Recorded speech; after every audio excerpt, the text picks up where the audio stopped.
কুরবানি মাংস 2.5 দিন থেকে 3 দিন, এর ভিতরে যত খাইতে পারো এটা হলো হালাল। আর যখন 5-7 দিন, 1 মাস, 6 মাস, 1 বছর খাবেন, এটা কখনো কুরবানি বলে না। এটা কুরবানির নামে এইগুলা কাজগুলা করেন, কিন্তু এইগুলা মোটেই ঠিক না। আর কুরবানি মানেই মানুষকে দান করার জন্য। কয়জনে দান করে? কয়জনে দান করে? দানের উসিলায় নিজেরাই খায়া পেট ভরে।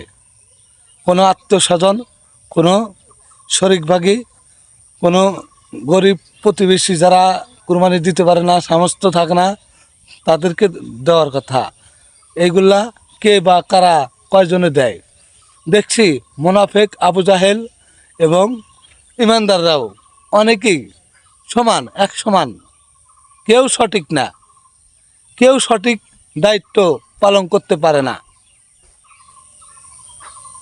আমার এই কথার মাঝে যদি কোনো ভুল ত্রুটি পেয়ে থাকেন, তাহলে আপনাদের জুতার বাড়ি আমার গাল।